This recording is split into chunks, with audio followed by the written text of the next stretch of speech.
This is a LANDEN 30C aquarium. It's 12 inches by 12 inches by 12 inches, or a 30 centimeter cube, hence the 30C. And this over here, oh, hang on a sec.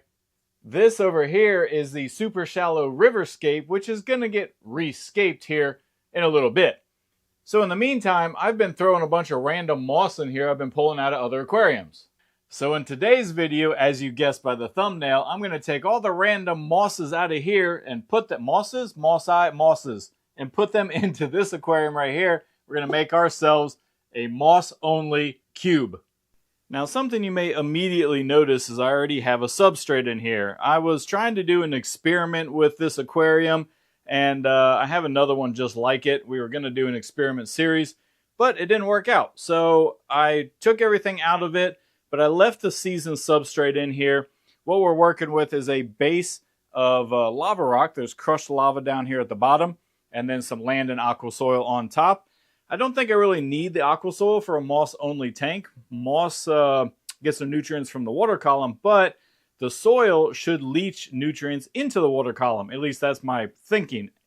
And over here is the super shallow riverscape. It's looking beautiful, but I want to rescape it. Same design. Well, we'll talk about that in another video. But in here, I've just been dumping a bunch of moss because I want to just keep it ready for, well, this particular aquascape, to be frank. So in here, we have weeping moss, we have Ricardia moss, we have little pieces of scrap Physidens moss. I don't want to say scrap, but, you know, little pieces of Physidens moss.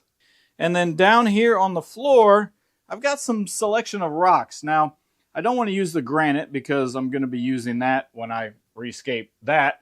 And I don't want to use the slate because, well, I don't know why I don't want to use it, but it doesn't look like it's going to work right. I was thinking about doing this here elephant skin stone rock, what do they call this? Elephant skin stone. But it's got beautiful texture, and moss is going to get all up in all those little crevices, and you'll never get it out. And I don't want to ruin the look of this beautiful stone. So I have some scrap kind of Sirius stuff here. And what I'm thinking is maybe make kind of like a rock pile. I don't know how to explain it. Well, maybe we'll just do it and show you. But kind of laying all these rocks down, making like a mossy rock pile. I've got one kind of vertical piece here. I don't know. We'll see what I can come up with. But if the moss kind of gets all down into this rock, not a big deal. This was reclaimed locally in my area, so it's not really Sirius stone, but it's kind of similar. Anyway, that's what I'm going to do. Rocks and moss. Now, I also have another special moss. I think it's a moss, but you guys will tell me if it's not a moss. But I have another special plant that's going in here as well. More on that one later. But let's go ahead and start piling some rocks in here. I'll set you guys up on the camera and, I don't know, do a time lapse, I guess. I haven't done one in a while. Play around with some rocks here and see what I can come up with.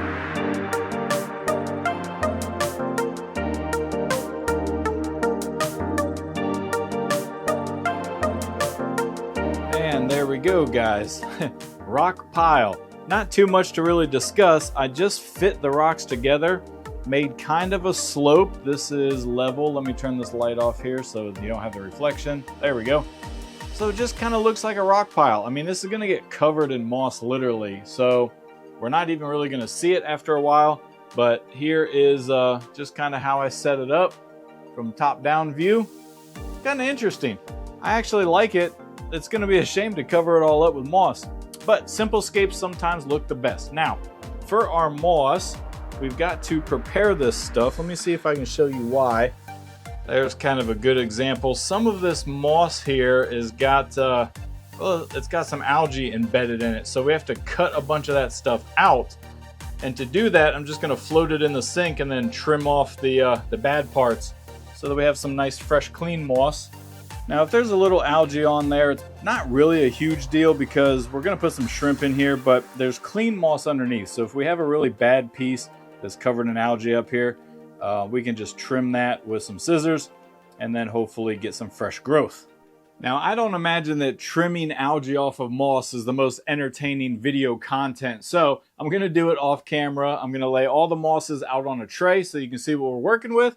Then we'll glue them to the rocks, fill the aquarium up, and this short little build will be done. All right, so here's our moss selection here. We've got just a little bit of Physidens moss here that we're going to grow in. Not very much, but that's what I have to work with. Here is our Riccardia moss. This is a very tight, compact little moss. We have a moss donut here. It was glued right here. There was super glue there. That's why I ripped that part out. We have a moss donut. But this is all Riccardia moss here. We've got a bunch of weeping moss right in here, which you're familiar with probably. And then the special moss I was telling you about, this is Riccia fluitans. And I think it's classified as a moss. Let me double check. Okay, after further research, I'm an idiot. Riccia fluitans is technically classified as a floating plant. Very interesting. I've seen it attached to rocks before, which is why I kind of thought it was a moss. It's very moss-like if you get down and really look at it here. I don't know. Interesting plant. So what I'm going to do is I'm going to put some on a rock the way that I had it growing before, and then I'm going to leave some floating on the top. I want to see what it looks like when it's exposed to air. Maybe the leaves get bigger. Who knows? So we'll experiment with all that. I'm going to set you up on a cutscene style here while we put all of this moss on these rocks here and yeah, see what we come up with here.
And there we go.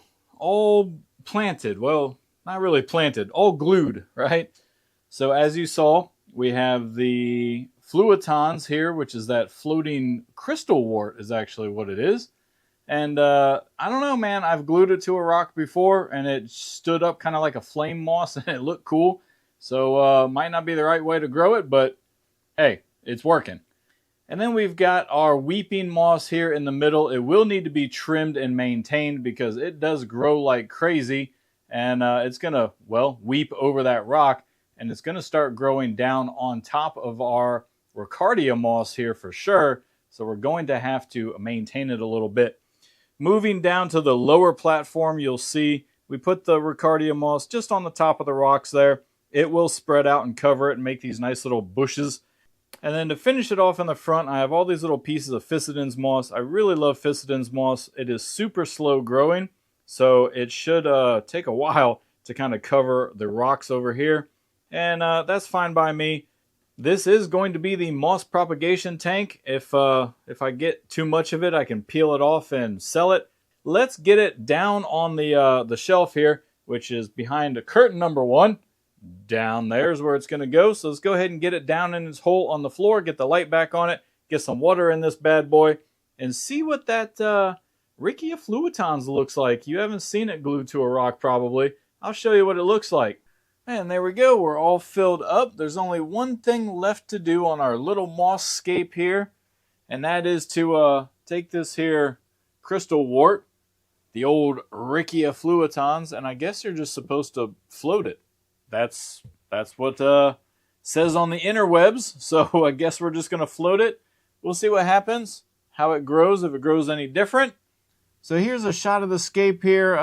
Water is a little milky, so I'm going to drop a filter in there with a little bit of API AccuClear, get it kind of crystal clear for you guys, show you a final take, and that'll be it for this simple little scape. Now this is what that Rakia fluitans looks like when it's underwater. So like I said, it kind of stands up. It'll start pearling here once the plant gets a lot of light, and it's just a cool little plant. So let's get the water cleared up and we can outro this video. Alright, there we go. After about 45 minutes, water's perfectly clear and the moss is starting to pearl. So that's a good sign. I guess it likes it in there. Of course, anytime you do a fresh water change, there's lots of CO2 in there. And the moss or any plant is going to love it. Now this aquarium is going no filter, folks. So no filter, just a light, no water circulation. Going to put some shrimp in there later on, but we'll see how it gets on first without any cleanup crew. See if any of that algae comes back that was on some of this moss. Alright, that's going to do it for this video. Big thank you to Landon for sending over the 30C Cube Aquarium. I actually have 2 of them that they sent. More on that in another video. Speaking of which, if you've watched like 3 or 4 of my videos and you still haven't hit the subscribe button, it means you're probably going to want to see how this fills in. So hitting that subscribe button would help you find this video easier. Anyway, I appreciate that support, guys. Help the channel grow. What do you think about the aquarium? It's a simple little moss build, something I wanted to do for a while. Let me know what you think. Is it something you like? Is it just boring for you? Drop a comment, get involved, hit the algorithm, and I'll catch you guys on the next video.